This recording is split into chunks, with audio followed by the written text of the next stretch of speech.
Okay, honest question. Where do you even get that much wax? And follow-up question. How are they able to afford it? Welcome back, horror fans. I'm Leo, and Bootube Breakdowns is here to save your scary movie night. Right off the bat, House of Wax scores a 4.6 out of 10, landing it in our Zombie Stumble category. But here's the thing. I've already had to get my face peeled off just to get you this score. In a few minutes, I'll show you exactly why this film earned its rating. If you disagree with my score at the end of the video, be sure to let me know how much you want to crawl through a rotting pile of dead bodies. And then be sure to like, share, and subscribe about it in the comment section.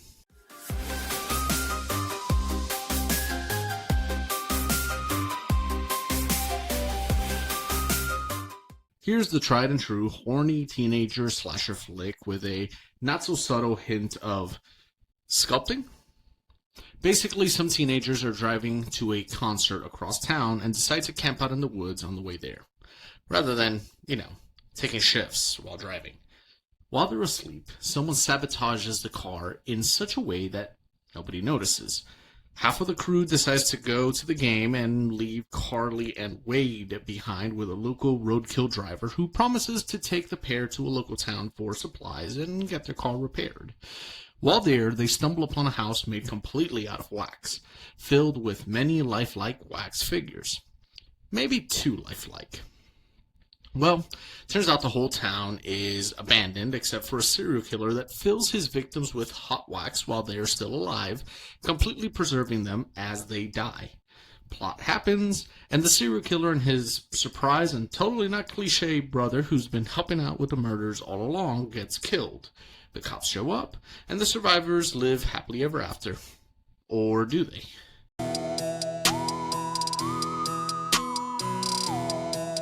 Now, there's not really much to go on here. Copy-paste every early 2000s low-budget slasher film, change the names and faces, now add some minor plot points early in the beginning to base the entire identity of the film around, and that's House of Wax. It's not that I want to be negative, it's that it's very cliche and kind of boring from a story perspective. My fairest criticism is that this movie basically tried to get the slasher film checklist that 1996's Scream explained, and made sure to hit every single item on the list, even if it overall hurt the movie. I'll explain a little more in the pacing section of the film, but the only original point about this movie is the method in which the killer does his thing. Overall, it's just average, so I'll give the story a 5 out of 10.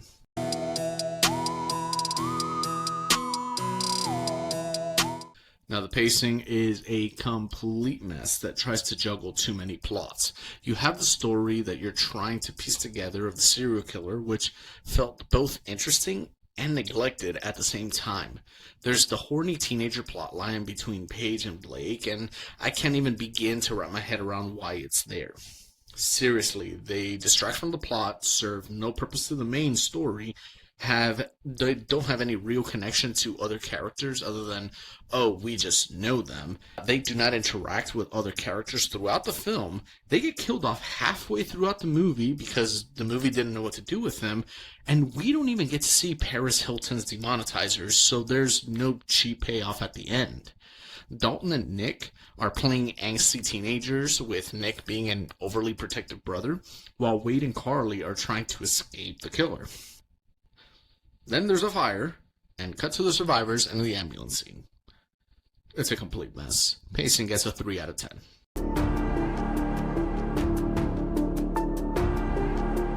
Now, for a pointless slasher film, the slasher was actually very compelling. It is heavily implied, though never explained, that Vincent Sinclair is a problematic and disfigured child. His mom would make wax masks for him to wear, and this is part of his killing ritual where he pumps wax into people's veins and turns them into wax figures. Now, I know that's not how wax works, but if we suspend disbelief for a second and just roll with it, it's a terrifying way to go. His victims are basically turned into living wax figures that slowly starve and die while frozen in wax. Their skin becomes fragile and can easily be peeled off, but the wax apparently affects the blood vessels, but not the nerves, so characters feel pain throughout the whole process. But then I started to think about it, and the blood vessels get filled with wax, the person would kind of die in minutes, and not long enough to be dressed, cleaned, and staged on a piano long enough to be found and have their face torn off. I mean, again, it's a scary concept, so long as you don't think about it for too long. This is overshadowed by how silly and cliche the rest of the movie is.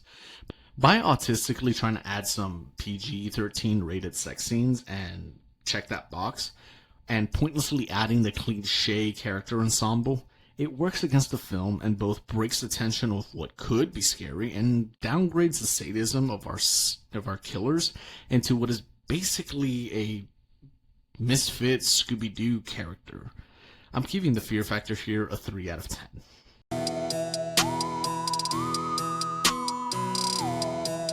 Now, as is common for slasher films of this type, the camp factor is high, and therefore the fun factor is going to be high as well. The concept of killing with wax is very unique for 2009 and definitely a fun change of pace from the usual jump out of the corner and slash type of film. My favorite part is the museum itself being made out of wax and the surrounding town being turned into wax as well. Turning people into dolls for a serial killer's enjoyment isn't all that new, and movies like Incident in the Ghostland, link in the description, could definitively be considered much more practical in their approach. But let's be real here. Nobody watched this for its realism. It's a great film to disconnect your brain from, put in the background of a Halloween party, and then tell your friends, yeah, it was good. I'll give the fun factor here a 7 out of 10.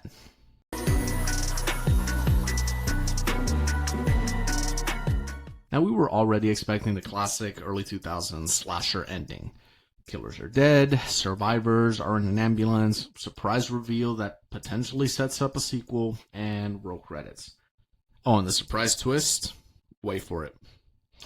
There weren't 2 brothers. There were 3.